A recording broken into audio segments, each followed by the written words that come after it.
আসসালামু আলাইকুম। আজকে আমরা চলে আসলাম টাঙ্গাইল জেলার ধনবাড়ি উপজেলার জমিদার বাড়ির মসজিদে। এই মসজিদটার সম্বন্ধে চারপাশে অ্যারাউন্ড প্লেস আমি আপনাদেরকে ঘুরিয়ে দেখাবো, মসজিদের ভিতর সাইডে দেখাবো এবং মসজিদের আউটসাইডগুলো দেখাবো।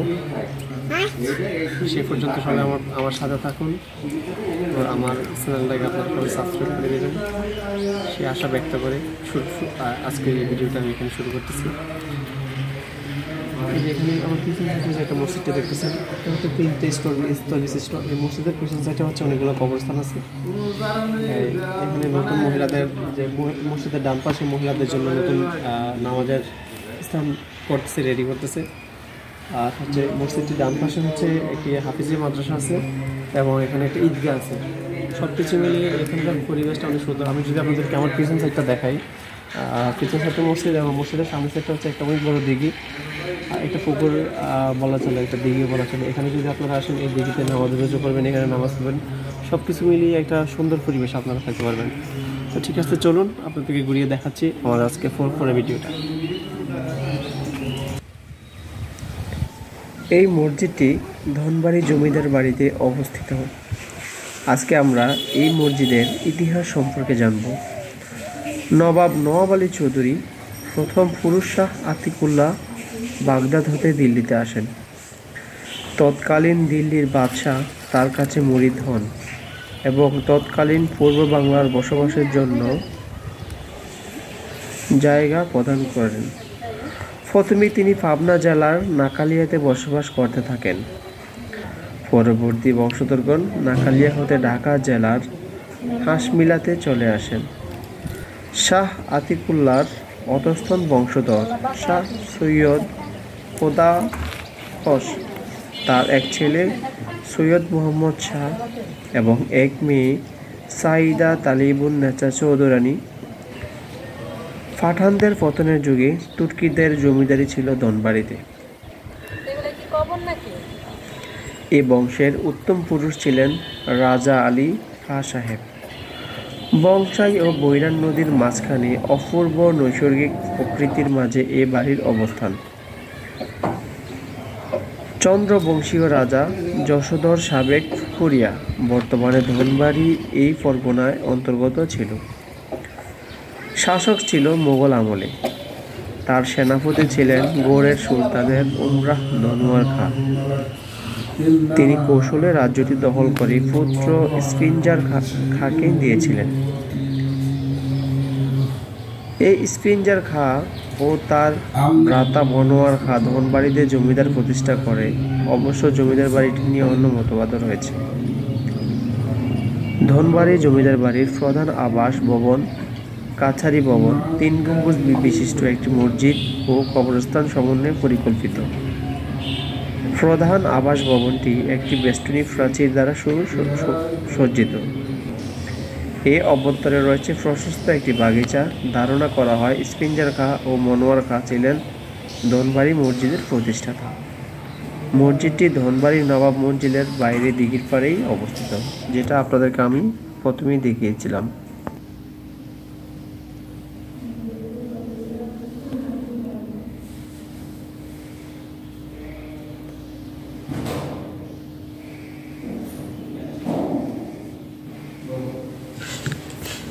প্রায় 700 বছরের ঐতিহ্যবাহী মসজিদটি নবাব মসজিদ বাড়ির সৌন্দর্যকে আরও বৃদ্ধি করে দিয়েছে। প্রায় 10 কাঠা জমির উপরে নির্মিত এই মসজিদটি দেখতে আগে আয়তাকার হলেও বিভিন্ন সময়ের সংস্কারে এটি বর্তমানে বর্গাকার লাভ করেছে। এই মসজিদে সর্বমোট 5টি প্রবেশপথ রয়েছে।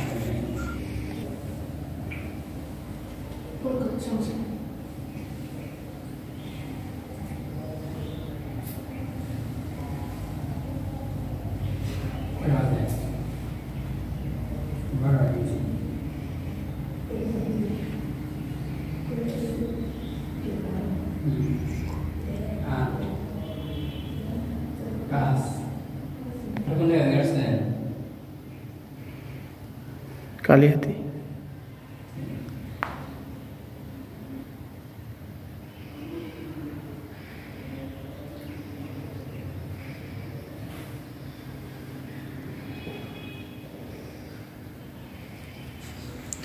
এই মসজিদের প্রতিষ্ঠাতা নবাব আলী চৌধুরী ব্রিটিশ শাসনামলে প্রথম মুসলিম হিসেবে ব্রিটিশ সরকারের মন্ত্রিত্ব পদ লাভ করেছিলেন।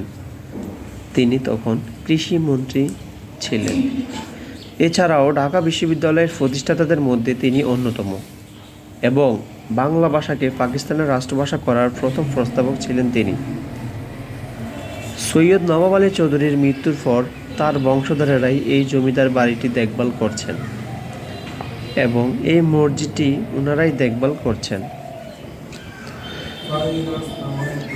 প্রায় 700 বছরের ঐতিহ্যবাহী এই মসজিদটি নবাব বাড়ির আরও সৌন্দর্যকে বৃদ্ধি করে দিচ্ছে।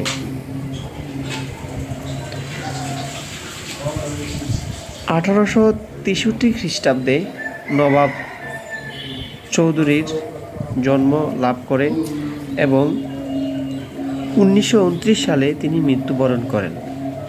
একটি বিষয় জেনে আপনারা খুবই অবাক হবেন,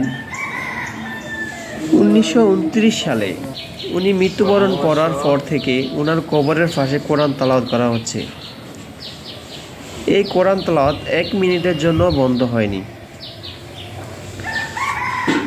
1929 সালে নবাবের মৃত্যুর পর থেকে এই মাজারে, দ্যাট মিন্স ওনার কবরের পাশেই 24 ঘন্টা কোরআন তেলাওয়াত করা হয়, যা আজ অবধি 1 মিনিটের জন্য বন্ধ হয়নি, শুধুমাত্র নামাজের সময় ব্যতীত।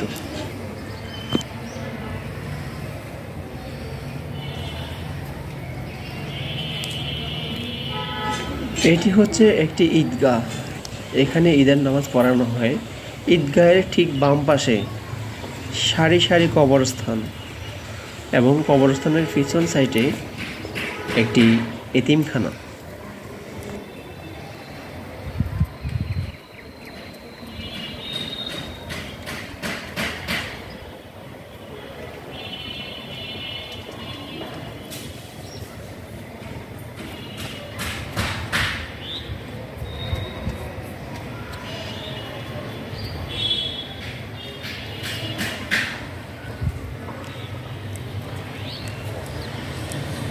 লাইটটা খুলবে না।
আপনি কি করতেছেন এখানে?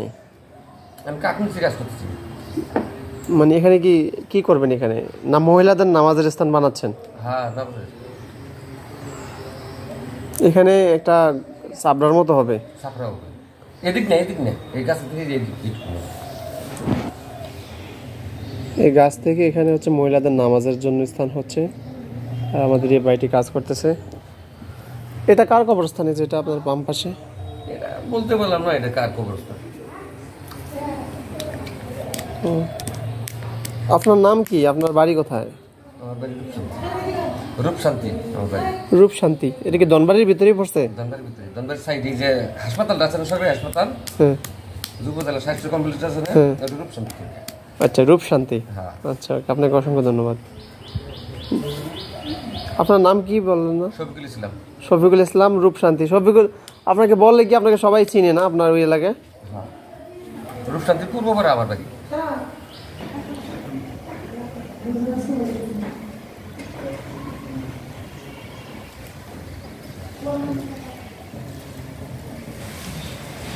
সম্পূর্ণ ভিডিওটি দেখলে আপনাদের একটি প্রাথমিক ধারণা হয়ে যাবে।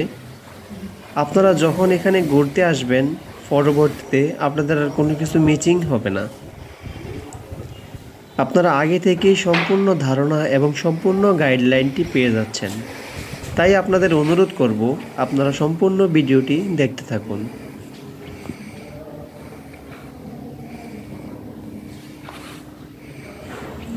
ধনবাড়ী উপজেলার একটি ঐতিহ্যবাহী আকর্ষণ হলো ধনবাড়ী নবাব শাহী জামে মসজিদ, অর্থাৎ এই মসজিদ। একে নবাববাড়ি মসজিদও বলে।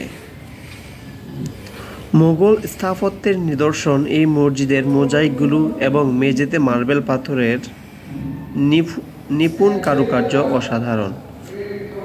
মসজিদের পাশে একটি কক্ষ রয়েছে যা নবাব বাহাদুর সৈয়দ নবাব আলী চৌধুরীর মাজার। আমি প্রথমেই আপনাদেরকে সেটি দেখিয়েছিলাম, যেখানে 24 ঘন্টা কোরআন তেলাওয়াত করা হচ্ছে। বর্তমানে 7 জন কারি নিযুক্ত রয়েছেন যারা 24 ঘন্টা কোরআন তেলাওয়াত করতেছেন। তারা প্রতি 2 ঘন্টা পর পর এক একজন কোরআন তেলাওয়াত করে থাকেন। মোগল স্থাপত্যের রীতিতে নির্মিত মসজিদটির আকার অবয়বে বেশ কয়েকবার পরিবর্তন সাধন করা হয়েছে। 3 গম্বুজ বিশিষ্ট মসজিদ, সুদৃশ্য ও জাঁকজমকপূর্ণ একটি মিনারও রয়েছে। মসজিদটি প্রায় 10 কাঠা জমির উপর অবস্থিত। এই মসজিদটি আগে আয়তাকার হলেও বর্তমানে এটি বর্গাকার। পূর্বে এই মসজিদটির দৈর্ঘ্য ছিল 13.72 মিটার অর্থাৎ 45 ফুট এবং প্রস্থ ছিল 4.57 মিটার অর্থাৎ 15 ফুট। কিন্তু সংস্কারের পর মসজিদটির আকার রীতিমতো পরিবর্তিত হয়ে যায়।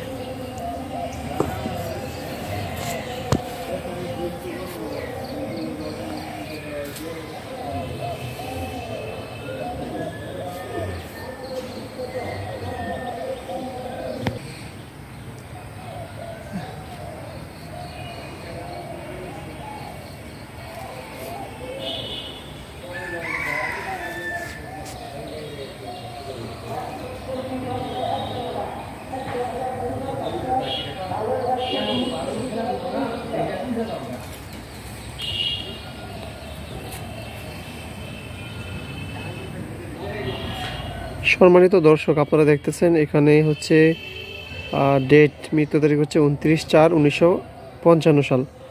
আসলে এই যে কবরস্থানগুলো দেখতেছি এটা হচ্ছে আসলে যুদ্ধের আগের, বাংলাদেশ স্বাধীন হওয়ার আগের কবরস্থান।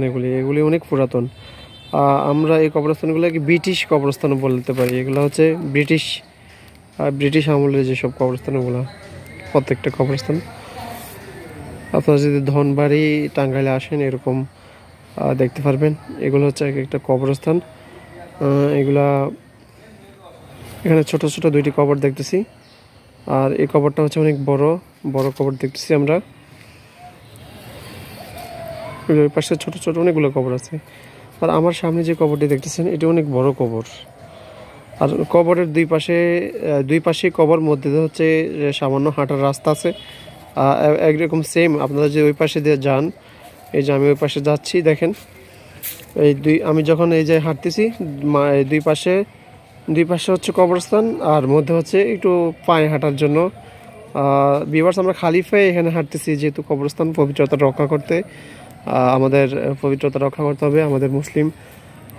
আমরা দেখতেছি এই যে এই কবরস্থানের ওই পাশেই এই যে হচ্ছে নবাব বাড়ি, যেটা জমিদার বাড়ি আমরা বলতেছি, ওইটা হচ্ছে জমিদার বাড়ি এই কবরস্থানের পেছন সাইডে।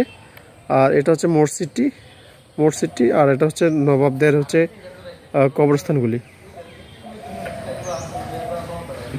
এখানে অনেকগুলো কবর আছে। আমি যদি গণি আপনাদেরকে 1 2 3 4 5 6 7 8 9 10 11 12 13 14 15 16 17। আসলে এখানে ওই পাশে কবর আছে। আমরা আসলে আপনাদেরকে কিছু বড় কবর আছে, কিছু ছোট ছোট কবর আছে। এই যে কবরগুলো খুব ছোট ছোট, মনে হচ্ছে ছোট মানুষ মারা গিয়েছিল তখন এই কবরস্থানগুলো ছোট মানুষের কবরস্থান। এটা ছোট মানুষের কবরস্থান। এখানে অনেকগুলো কবর আছে।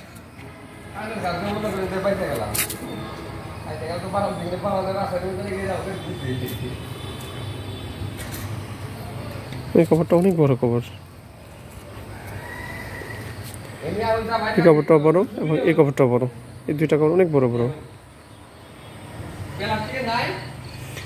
আমরা এই যে নিচে আমরা এই যে সামান্য একটু রাস্তা দিয়ে হাঁটতেছি, এটা কিন্তু একটা কবরস্থান, এটা কবরস্থান, ওই পাশেরটা এটা কবরস্থান। আর ওই পাশে যারা মিনার আকৃতি দেখতেছেন, মাইক দেখতেছেন, ওইটা হচ্ছে ওইটা একটা কবরস্থান।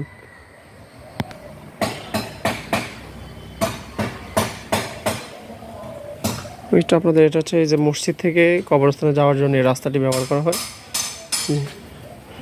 সম্পূর্ণ মার্বেল টাইলস করা। এই যে এটা একটা কবরস্থান,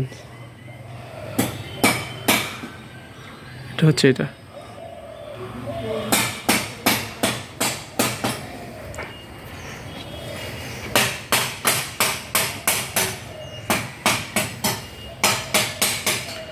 এই যে পাশে হচ্ছে বেগম সৈয়দা আশিকা আকবর, উনি হচ্ছে 2022 সালে মৃত্যুবরণ করেছেন, ওনার কবরটা এটা। আর এই যে পাশে বেগম রাজিয়া হাসান আলী, এটা আমরা দেখাচ্ছি। বেগম রাজিয়া হাসান আলী 1946 সালে উনি মৃত্যুবরণ করেছেন, যুদ্ধেরও আগে, যেটা আমরা ব্রিটিশ পিরিয়ডে বলতে পারি।